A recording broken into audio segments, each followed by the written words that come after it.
politique, c'est la dernière ligne droite pour les candidats au régional avant le deuxième tour. Demain soir à Saint-Malo, Nicolas Sarkozy et Bernadette Chirac viendront en renfort soutenir la liste de Jocelyn de Rohan. En attendant, hier, du côté de la gauche, François Hollande s'est déplacé à Lamballe et pour la droite, c'est un meeting régional UDF-UMP à Quimper. Reportage de Véronique Weber et de Patrick Hervé. Dans les rangs de la droite, on se serre les mains, mais également les coudes. En Bretagne, la fusion avec l'UDF s'est effectuée sans problème, mais le deuxième tour s'annonce tout de même très difficile. La droite affiche près de 10 points de retard sur la gauche, une gauche qu'on accuse ici d'avoir manipulé les électeurs.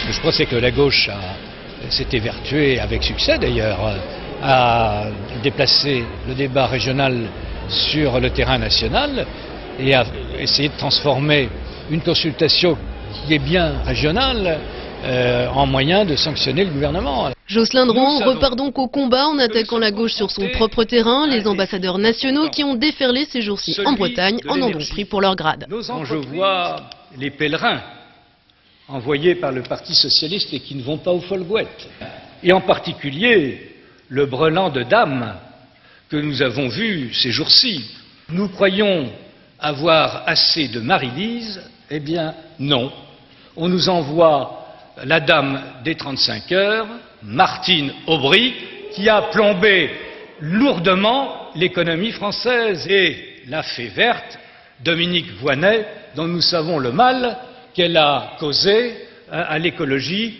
en France. Pour espérer une victoire dimanche prochain, les ténors UDF-UMP veulent recentrer le débat sur les questions régionales, le TGV, l'eau, les mutations économiques et trouver des voix chez les abstentionnistes.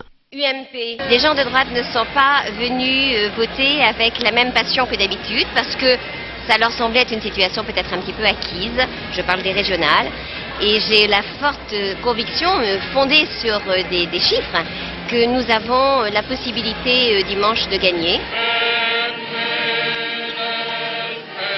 L'hymne breton, la Marseillaise et demain soir à Saint-Malo, Bernadette Chirac et Nicolas Sarkozy. Tout le monde à la rescousse, la droite joue peut-être en Bretagne son dernier va-tout.